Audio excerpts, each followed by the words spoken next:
Tapi untuk dari segi early, bisa banget nih buat tim Onyx untuk cicil pelan-pelan dan harus banget tabrak berlima. Nah, dengan tabrak berlima seperti ini, tim RRQ nggak boleh sembarangan dan harus serta mencari orang yang terpisah dari lini tim Onyx. Dengan begitu bakal lebih mudah untuk mendapatkan pundi-pundi kill pick off-nya. Dan ini mesti menjadi satu hal yang wajib diperhatikan gitu loh. Karena tim Onyx nggak bisa bernafas dengan tenang nantinya. Betul sekali, jadi kita bakal melihat ya untuk game yang kedua siapa yang akhirnya bisa mendapatkan points yang lebih banyak. Apakah itu RRQ Senna atau Onyx Prodigy? So ini dia untuk Lane of Dawn di game yang kedua. Best of 3 series setelah Onyx Prodigy versus RRQ Senna. Wow, langsung sudah dimulai dan bakal dijaga terlebih dahulu. Nah, sebagai player coy yang paling unggul, akan sangat dipentingkan untuk bisa menjaga line up dan juga buff yang ada serta mendapatkan informasi yang nyata. Matsurugi berani. Matsurugi versus everyone nampaknya, Nevin. Ini jauh banget sih jujur ya untuk seorang Matsurugi, tapi dengan mobilitas yang cukup tinggi dia lumayan pede, apalagi dengan flicker yang masih ada di tangan. Jadi nggak masalah, informasi didapatkan, Matsurugi still survive, flicker di bawah 1 menit pertama harusnya nggak bakal berimpact terlalu besar juga. Bahkan sekarang masih terus memberikan gangguan ke arah seorang boynya. Retribution sudah di-trigger yang harusnya berarti Little Wanderer akan jatuh ke tangan seorang Ian tanpa nge-trigger Retribution juga. Iya, jadi satu keunggulan dengan movement speed tambahan 15% dan juga sudah wajib Mitsurugi untuk bisa membuka mata karena bakal ada penggerangan lagi di mana para bakal serang dan terlebih dahulu bakal sulit untuk bisa dieliminasi dan berhasil untuk diambil dan disecure dari arah Purple Buffet di sana. Ya, masih ada di tangan dari seorang boy kali ini, jadi mau gak mau untuk para pemain dari RRQ Senna sekarang harus mundur terlebih dahulu. Mereka harus cari untuk objektif yang menjadi milik mereka sebenarnya. Boy akan langsung masuk ke dalam level yang keempat untuk saat ini.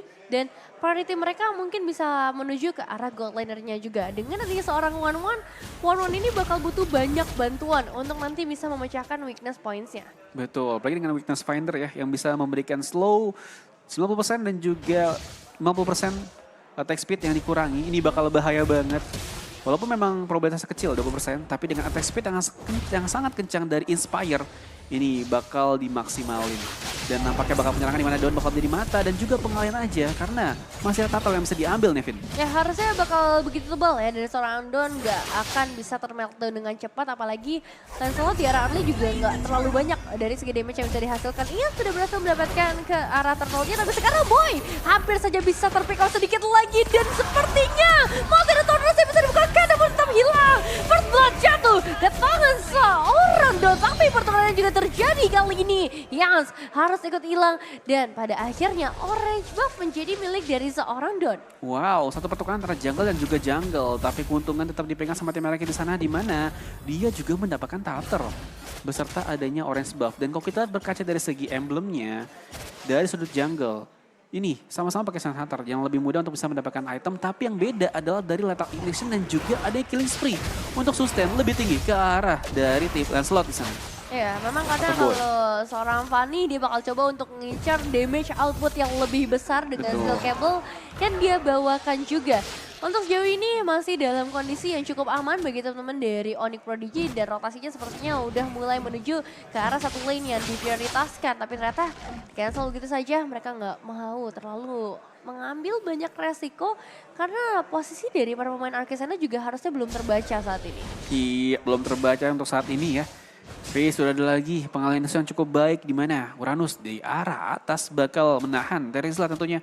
Gak bisa bernafas dengan tenang, tapi di bawah 3 personil bahkan 4 siap sedia untuk bisa ganking di sana, Nevin. The way of the berhasil oleh Deviance langsung berhasil mendapatkan satu sosok jungler dari Onyx Prodigy, bahkan masih dikejar lagi di hati-hati. Tapi ternyata yang tidak akan melanjutkan pertempuran yang terjadi dan membiarkan 3 pemain lainnya dari RRQ Senna untuk tetap memberikan pressure. Kita melihat juga bagaimana dari seorang Dawn sudah begitu jauh dan apakah nggak mau pulang dari seorang Dawn? Bakal tetap memasakkan aja menunggu ke arah wave minion selanjutnya dan bahkan cukup berani untuk akhirnya memberikan sedikit damage output tambahan. Yang juga fokus untuk mendapatkan battingan gold supaya RRQ Senna bisa menambahkan status ekonomi mereka menjadi lebih tinggi lagi. Lebih tinggi lagi, termasuk juga bakal ada penggangguan juga dari arah jungle. Dimana pattern jungle nggak bakal dibiarkan begitu mudah dan menghambat perkembangan dari gold yang ada Boy di sana. Bahkan diambil sekali lagi dan memudahkan akhirnya mendapatkan turtle. Benar-benar domino effect yang terjadi. memberikan satu momen yang manis bagi tim RRQ. Ini harus bisa di-mirroring kembali sama tim Onyx karena purple buff-nya lagi-lagi bakal segera untuk bisa di-steal di sana. Waduh, boy, sedikit lagi dan hilang. Untuk kedua kalinya kembali jatuh ke tangan seorang Don dan boy, 3 kali tumbang ini bukan jadi hal yang baik sebagai sosok jungler, apalagi mereka belum bisa ngedapetin pertukaran ke arah eliminasi ataupun ke arah turtle yang sedari tadi masih bisa diamankan oleh RRQ sana. Tapi tidak menutup kemungkinan pastinya karena kita tahu juga power dari seorang Lutfi di arah early game ini bisa kasih damage output untuk bisa memberikan gangguan juga, termasuk dengan adanya Cherry yang mungkin untuk sekarang dia masih cari akhirnya. Dan ini dia untuk waktunya Owen berhasil menangkap satu pemain Matsurugi menjadi incaran utama, tapi justru dari seorang dia yang sekarang kehilangan aja begitu banyak. Mantap eksekusi untuk melarikan diri dari Yas, bakal coba untuk mengincar lagi, terjebak sudah Yasnya dan bakal coba untuk kabur tapi ditahan. Penalty zone dari seorang Lutfi, Matsurugi harus tumbang double kill di tangan seorang Cherry.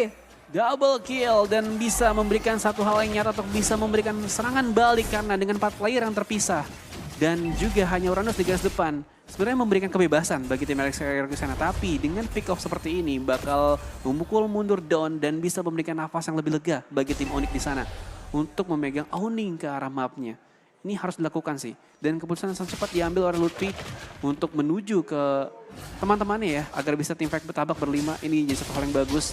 Karena nampaknya bakal setara kembali dari landing pace-nya. Dan bakal ditahan dari mid lane. Dimana bakal kekuatan penduduk untuk segera mendapatkan dari turret. Ya ini dia mid lane-nya. Emang dari awal sih jadi target utama. Onyx Prodigy sepertinya udah mulai menemukan tempo permainan mereka juga seperti di area mid lane sekarang. Terlalu banyak tabrakan yang terjadi dan ternyata Don yang survive. Yes, bakal coba untuk memberikan sedikit perlawanan lagi dan Sarandi sudah mulai tertekan, tapi masalahnya masih ada damage yang bisa diberikan oleh Sarandi. Bahkan sekarang Boy yang mengincar karena sang Yes, hati-hati. Satu pemain sudah tumbang yaitu seorang Lutfi dan akan dilanjutkan. Boy juga harus ikut pulang bersama seorang Lutfi. Seorang Lutfi, 2 personil hilang tanpa ada pertukaran dan bakal diambil kembali. Di mana di arah tengah. Akhirnya berhasil. Dari outer turretnya diambil Nevin. Wah, ini dikejar sama Matsurugi lumayan getar juga sih seharusnya ya. Benar-benar mengerikan impact dari The Way of Dragon yang sedari tadi memang sudah terlihat sebenarnya. Tapi untuk sekarang turtle yang ketiga sepertinya akan menjadi perfect turtle untuk RRQ Sena, pembalas dendam mereka dari game sebelumnya. Iya, dan lebih unggul dari segi HP dan juga dari arah gold. Ini jadi pukulan cukup berat buat tim Onyx di sana untuk bisa mendapatkan momentum kembali. Mereka harus bisa reset terlebih dahulu dan menahan adanya dodge pack yang terjadi.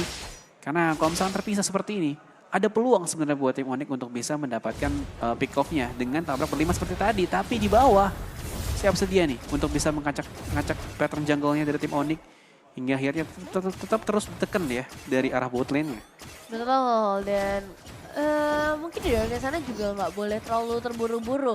Early potensial mereka sejauh ini memang berjalan dengan baik. Tapi kita lihat juga bagaimana dari seorang Lutfi yang akhirnya bisa mendapatkan momentum-momentum yang sama. Dan harusnya di level yang ke-9, di menit yang ke-7 ini udah mulai menjadi ancaman sih buat RRQ Sena yang tipikal permainan mereka bakal lumayan nempel, terutama untuk seorang Don nih yang bisa menjadi incaran dari seorang Di. Memang gak bisa sampai ke arah elimination ya dengan satu crossbow tank aja. Tapi untuk menyicil ke arah seorang Don yang begitu tebel, ini bakal menjadi salah satu opsi bagi teman-teman Onyx Prodigy. Betul, karena itu nggak dibuatnya full tank ya, dibuatnya masih semi-semi dari damage. Dan kita lihat dari arah bawah, sudah ada bakal push yang terjadi dan pelan-pelan dicicil terlebih dahulu di mana Turtle. Turretnya lebih tepatnya langsung saya diambil. Nevin. Oke, sudah berhasil diamankan kali ini. Tabrakan dari seorang Owen sepertinya masih belum berhasil mendapatkan hadiah. Tapi yes! Memberikan hadiah yang begitu manis untuk seorang Cherry. Kejutan. Langsung membuat Cherry harus tumbang pertama kalinya. Padahal kita tahu juga bagaimana Cherry bisa ngejaga posisinya sedari awal. Tapi dengan satu surprisean tersebut yang tidak diduga, Ians yang akhirnya bisa mengoleksi 2 eliminasi dan juga 2 assist. 2 eliminasi dan 2 assist dan bakal scaling lagi karena bakal ada penyerangan lagi di mana para pemain bakal diganggu dan ini bakal menghambat pergerakan dan perkembangan dari arah jungle tentunya dari Bo ya di sana. Dan lagi-lagi dengan ada Lord yang sudah hadir harus segera bisa diambil.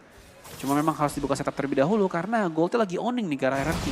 Dimana perbedaan goldnya 4.000 yang artinya berbeda dengan 4 item nih. Iya lumayan banget sih untuk 4.000 kali ini. Apalagi zoning out power mereka kuat banget sehingga gak ada kontes yang bisa dilakukan oleh Onyx Prodigy ke arah Lordnya. Kalau kita ngomongin ke arah objektif turret sebenarnya ya lumayan terdominasi, tapi Onyx Prodigy pun di area bottom lane mereka hampir saja bisa menumbangkan satu alter turret. Lane jauh bakal diserahkan ke arah seorang boy sepertinya, karena untuk Lancelotnya di game kali ini sangat amat tertekan. Susah banget kalau misalnya mau maksain ke arah team fight. Biarin aja team fightnya nanti bakal dikuasai serang Lutfi dan juga Owen. Ini ada dua initiator yang begitu kuat. Tinggal gimana timing mereka harus secara bergantian aja. Betul, dan sebenarnya follow up damage dari arah belakang sih. Dimana dia juga belum bisa mendapatkan momen yang maksimalnya dia. Ya. Dengan crossbow of tank yang belum bisa mereka keluarkan. Tentunya bakal menghambat pergerakan dan juga Ians yang siap sedia masuk dan mendapatkan pick off-nya Nevin. Ini harus hati-hati sih karena sekarang jadi seorang Owen hampir saja memberikan kejutan yang sama. The Way of Dragon-nya Kode dan hilang sudah satu terus bersama satu pemain dari Onyx Prodigy. Ternyata Lutfi still survive pada akhirnya dengan darah yang sudah tidak terlihat lagi. Sudah tidak terlihat dan di arah bawah sudah ada Lord yang siap sedia untuk bisa mendapatkan best turretnya. Bakal dijaga pelan-pelan dan masuk steel cable. Iya, berhasil kembali lagi mendapatkan satu korban meskipun energinya harus habis, tapi dia bakal luar karena di yang berhasil ter-take down. Lordnya sudah mulai masuk, satu base turret sudah berhasil dihilangkan, tapi tanpa adanya pemain yang penuh dari Artisana mereka akan lebih sabar, lebih menahan diri mereka supaya tidak ada mistake yang bisa terjadi. Masih ada internet di area top lane yang sepertinya harus menjadi priority. Iya, priority dan pelan-pelan berusaha sekali untuk bisa mendapatkan outer turret dan inner turret dari atas. Dan juga base turret dari dua lane yang berbeda. Pelan-pelan pengen masuk dan dari samping di flanking. Dan ada real manipulation requirement untuk bisa mengamankan diri, tapi nampaknya belum berakhir dengan baik karena langsung saya down di take down dengan crossbow tank yang sudah berhasil dikeluarkan. Ini dia yang aku maksud. Wajib banget sih karena true damage juga kan dari setiap 4 hitnya di sana. Betul, dan akhirnya Don bisa ditumbangkan setelah banyak banget usaha yang dilakukan ya. Ini dia untuk itemization-nya kali ini. Iya, dan kalau dari segi itemization sebenarnya udah ada pick point-nya sih dari arah di sana. Tapi dengan ada Watching Finder sebagai emblem ya. Dan dipadukan dengan adanya Corrosive Sight dan juga adanya si Halberd yang pastinya sangat respect ya. Dimana DHS dari setiap Hodge point yang lebih unggul bakal bisa kemakan pastinya. Apalagi dengan regen HP yang dihambat si Halberd ini bakal lebih mudah untuk bisa mendapatkan down dan harus direspek sih pastinya dari D. Karena untuk di power spike-nya dia lagi berkembang sekarang. Betul, lagi dalam masa yang begitu prima sih kalau kita ngeliat dari tadi ya. Damage-nya sakit banget, satu kali saja keculik dan itu memang dari seorang Ians-nya yang jauh banget untuk bermain di area base. Tapi sisanya dia bisa ngasih sebuah pressure ya bagi teman dari Archisena.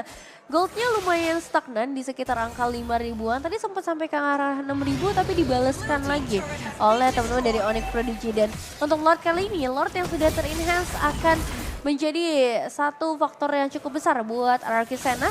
Karena sepertinya sangat amat cepat ya untuk pengambilan Lord kali ini. Jatuh ke tangan seorang Ians, masih bukan retribution karena respect juga akan tetap dilakukan. Betul, dengan si Halberd yang dipunya sama Ians bakal lebih mudah untuk bisa menghambat pergerakan dan penyerangan dari sana jungle. Langsung saja dipukul tapi The Web belum bisa di follow up karena adanya kepadatan penduduk dari area jungle. Dipulangin ya justru ya. Untuk seorang awannya kali ini tidak berhasil tertangkap, akan dipulangkan buat teman dari Onyx Prodigy untuk fokus karena defensif aja. Karena dengan adanya Lord yang muncul dari bottom lane, tanpa adanya base turret tersisa, Archisena punya chance yang besar untuk maju lebih jauh lagi. Betul, 3-1-1. Ini menjadi satu skema powerful buat mereka. Karena dengan adanya dari Valir di sana atau Okta, ini bakal menghambat pergerakan yang ada. Dipadukan dengan Impurage dan juga ada SK1 nampaknya Nevin. Conceal Play sudah mulai dibuka kali ini. Siapa yang akan menjadi target dari seorang Matsurugi karena tendangannya berhasil konek. Tapi di area base turret dari Onyx Prodigy yang menjadi satu malah sambung untuk seorang di. Keras banget